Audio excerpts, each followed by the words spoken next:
And tonight, the search continues for a man accused of killing his pregnant girlfriend in Houston. 24-year-old Kevin Fox is now wanted for murder as the family of 23-year-old Ashanti Allen speaks out demanding answers. You were the only suspect. You are the only suspect. You have nowhere to hide. Be a man and come forward.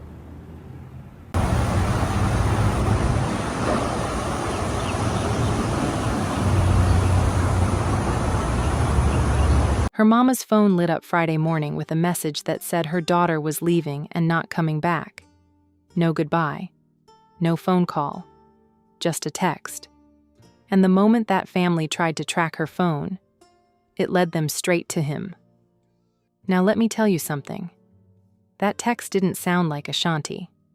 It didn't read like a woman who had plans, who had a baby coming, who had people who loved her. It read like someone trying to buy time. And when her family followed that phone signal across Houston and pulled up to Kevin Fox's mother's house, there he was, sitting in Ashanti's car. No Ashanti, just him, quiet as ever. And when her mother looked him dead in the face and asked where her daughter was, he said nothing. Not a word, not a direction, nothing. And that right there should tell you everything you need to know about who Kevin Fox is. In every home, behind every closed door, there's a story waiting to be uncovered. Welcome to Dark Whispers, where we dive deep into the hidden truths of domestic crime and the relationships that turn deadly.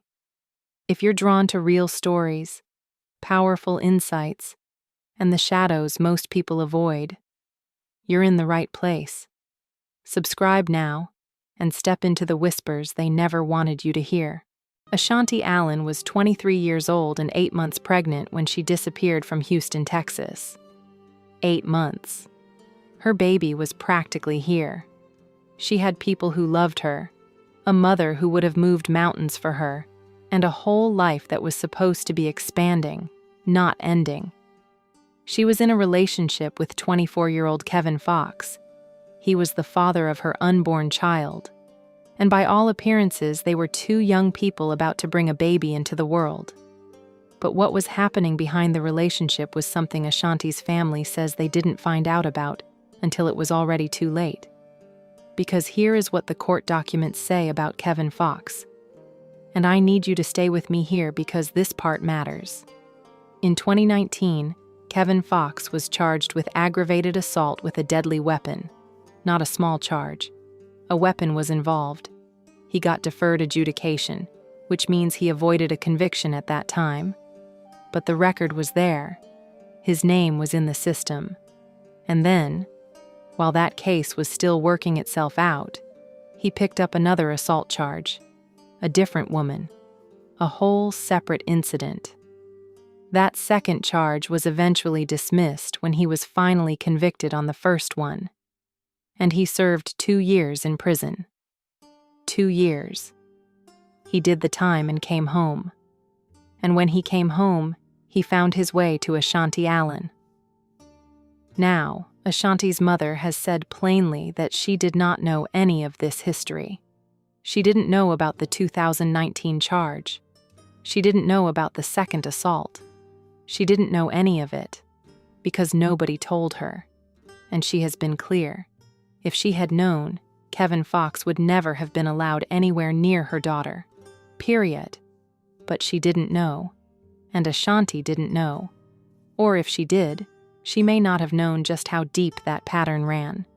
Because that is how this works, isn't it? The person doing the harm rarely leads with their history. They lead with the charm, the attention, the connection. And by the time the truth starts showing its face, you're already in it. So fast forward to just last year. Kevin Fox was charged with assaulting Ashanti Allen, his pregnant girlfriend, the mother of his child. She filed that case and the wheels of the justice system started turning. Or at least, that's what should have happened. What actually happened is a different story. Prosecutors agreed to a plea deal. Fox pled guilty to the assault charge, but the charge was reduced. dropped down from a felony to a Class A misdemeanor. And his sentence? 280 days in jail. Which sounds like something, until you find out that he got credit for the time he'd already served sitting in Harris County. So the day he stood in that courtroom and said guilty, he walked back out the front door a free man. Make it make sense. He assaulted a pregnant woman, pled guilty, and walked out the same day. And the district attorney's office has not explained why the charge was reduced. No statement. No answer. Just silence. The same silence Kevin Fox gave Ashanti's mother when she asked where her daughter was. And here is the part that will sit with you. That plea deal happened less than 2 months before Ashanti Allen turned up missing. Less than 2 months. She was 8 months pregnant when she disappeared, which means at the time he was standing in that courtroom, accepting that deal, walking out that door, Ashanti was already well into her 3rd trimester, already carrying his child, already counting down, and the system looked at all of that and said, close enough, let him go. Ashanti Allen was last seen on a Thursday. That was the last time anyone who loved her saw her face, heard her voice, watched her move through a room. Thursday. And then she was just gone. Her mother didn't panic right away, because sometimes people step away. Sometimes people need space. But then Friday morning came, and her phone lit up with that message. A text, sent from Ashanti's number, saying she was leaving and not coming back. No context, no explanation. Just a goodbye that didn't sound like her at all. And a mother knows. She knows when something is off. She knows when a message doesn't carry her child's energy. So Ashanti's mother did what any mother would do. She started moving. She tracked that phone. And that signal took her straight across Houston to the home of Kevin Fox's mother. Now think about that for a second. Ashanti is missing. Her phone is pinging from her boyfriend's mother's house. And when her mother pulls up, there is Kevin Fox, sitting in Ashanti's car, her car, like he had every right to be there, like nothing in the world was wrong. Ashanti's mother looked at him and asked where her daughter was. She asked him directly, and he sat there. He did not offer a location. He did not say she was okay. He did not say anything that would help that woman find her child. He just sat there. Like, what do you even do with that? Because in that moment, Ashanti's mother didn't know yet what had happened. She didn't know if her daughter was hurt somewhere, if she was being held somewhere, if she was still alive. She was standing there asking a man who knew exactly what had happened, and he gave her nothing. She said it herself. He could have at least told them that day. He could have said something. Anything. Instead, he let that family walk away still searching, still hoping, still calling her name into the air. Kevin Fox was charged with capital murder. The death of Ashanti's unborn child elevated the charge to capital murder, because Texas law recognizes the unborn baby as a separate victim. 2 lives, 1 act. And the man responsible was nowhere to be found. He ran. When the news broke and Houston got wind of what had happened to Ashanti Allen, the city responded. Law enforcement put out the word. Kevin Fox was wanted. There was a $5,000 reward for information leading to his whereabouts. Crime Stoppers was involved. The Houston Police Department was actively searching, but he was gone. And while investigators were working to track him down, Ashanti's family was left sitting in that unbearable in-between space, grieving a woman and a baby, while also waiting for a man to be brought to justice. That kind of waiting does something to a person. It hollows you out. Her mother described it in a way that doesn't need any extra words added to it. She said she cried because she missed Ashanti. She laughed because she missed her humor. And then the tears would shift, turning into anger. Because she could not understand why someone would kill a woman who was 8 months pregnant. That right there. That is the question that has no answer that makes sense, because there is no sense to be made of it. There is no explanation that lands. There is nothing Kevin Fox could ever say that would make that math add up. And it wasn't just grief the family was carrying. It was also the weight of everything they were learning for the first time. The 2019 assault charge, the second assault against another woman, the prison time, the plea deal, all of it coming out now, after the fact, when there was nothing left they could do with that information except feel the sting of it. Ashanti's mother was clear. She didn't know any of it until her daughter was already missing. And that matters, because when you don't have the full picture, you can't make a fully informed decision. She trusted that her daughter was safe. She had no reason not to. The system that had Kevin Fox's name on file multiple times never put that information anywhere it could protect the next woman he touched. Moving on. Because the investigation also raised a question that still hasn't been answered publicly. Why was his charge reduced? Why did Ashanti's assault case get knocked down from a felony to a misdemeanor? The outlet that covered this story reached out to the district attorney's office, directly, and got no response. No explanation, no accountability, just quiet. Oh, so now nobody has anything to say. That silence is its own kind of answer, and the family, who deserved answers more than anyone, was left holding questions that the very system that failed Ashanti couldn't even be bothered to address. Tonight, the man accused of killing a woman who was pregnant with his unborn child is still on the run. Kevin Fox is being charged with capital murder. Aniele Ruiz joins us live after looking into the suspect's past. Aniele?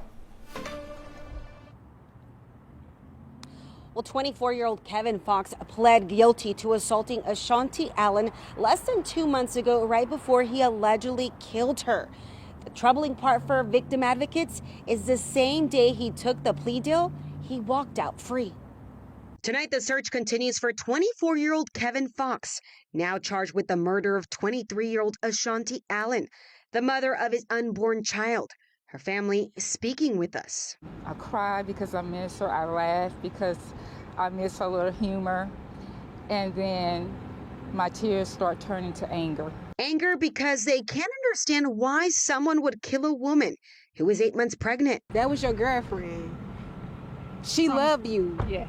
You were supposed to love her back and take care of her. You know, you was her child's father. Allen was last seen on Thursday of last week, but early Friday morning, her mom got an odd text message claiming she was leaving and not coming back. And when they tracked her phone, it led them to Kevin Fox's mother's home. That's where Allen's mother says she found Fox in her car. She said, "Where's Ashanti? Where's Ashanti?" He could at least told us that day, Ashanti could be over here. It wasn't until Allen disappeared that her family says they learned about his past. And I didn't know anything about the incidents until she became missing. Because if I would have knew that, he would have never been around my daughter. And court documents reveal in 2019, Fox was charged with aggravated assault with a deadly weapon. Got deferred adjudication, but he picked up another charge for assaulting another woman. That was eventually dismissed when he was convicted on the first case.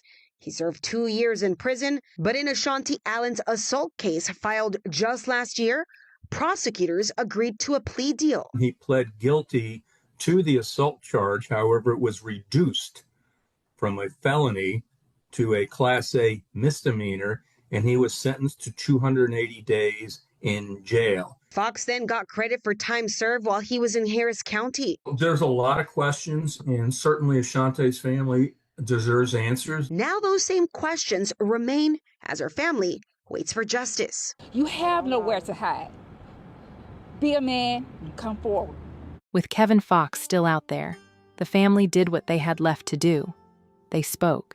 They went on camera. They talked to the press. They put their pain in front of Houston and said, "Find him." Because when the system has already let you down once, sometimes the only thing left is to appeal to the people directly. And Ashanti's family was not quiet about it. They were not going to sit in a corner and grieve in silence while the man who took her from them was somewhere out there living and breathing and moving through the world freely. They were vocal. they were demanding, and they had every right to be. One of the family members looked straight into the camera and said what needed to be said, that Kevin Fox had nowhere to hide, that he needed to be a man and come forward, and that statement carried the kind of weight that only comes from real pain, not a performance, not a soundbite. A mother and a family at the end of their rope, demanding that a man face what he did. Now, because Kevin Fox was still a fugitive at the time this story broke, the courtroom chapter of this case was still ahead. The capital murder charge was filed. The warrant was out. Law enforcement was looking. But justice, the kind that happens inside a courtroom, had not arrived yet for Ashanti's family. They were still waiting, still carrying that open wound of not knowing when the next chapter would begin. And that is one of the cruelest parts of cases like this. The family has to grieve and fight at the same time. There is no moment to just sit down and feel it, because the work of getting justice doesn't wait for grief to finish. You have to do both, simultaneously, and Ashanti's family was doing exactly that. What the charge itself tells us is significant. Capital murder in Texas, in a case involving the death of an unborn child, is one of the most serious charges the state can bring. It means the state recognized that 2 lives were taken that day. Ashanti Allen, 23 years old, and her baby, who never got the chance to take a first breath outside of her mother's body. Both of them counted, both of them named in that charge, and Kevin Fox, as of the time this story was reported, had not turned himself in. He had not walked into a police station. He had not shown the courage that family asked him to show. He was still running. Anyways, the system that failed Ashanti while she was alive now had the responsibility of finding the man who allegedly killed her. And Houston was watching. Ashanti Allen deserved to become a mother. She deserved to hold her baby, to hear that first cry, to bring that child home. She deserved a partner who protected her instead of one the system had to protect her from. And she deserved a system that took her assault case seriously enough to keep a dangerous man away from her before it was too late. What this case leaves behind is a question every city, every district attorney's office, every judge in a domestic violence courtroom needs to sit with. What is the actual cost of reducing a charge, of offering a deal, of letting someone walk? Because in this case, the cost had a name. The cost was Ashanti. The cost was her baby. And the cost was a mother who will spend the rest of her life knowing that the warning signs were in a file somewhere, documented and filed and ignored. Let me tell you something. Domestic violence does not announce itself with a sign. It builds quietly, in private, in moments the outside world never sees. And the women inside those situations are not weak. They are navigating something that is designed to make leaving feel impossible and staying feel like the only option. Ashanti was not a statistic. She was a daughter, a partner, a mother-to-be, a woman with humor her mama still laughs at through tears, and she is gone. If you are in a relationship where someone has put their hands on you, please hear this. That is not love. That is not what love looks like. Reach out to the National Domestic Violence Hotline. You can call 1-800-799-7233, or you can text the word START to 88788. Someone will answer. Someone will help you figure out the next step. You do not have to figure it out alone. Ashanti Allen was somebody's everything, and her story will not be forgotten here. Rest, Ashanti. Rest, baby girl.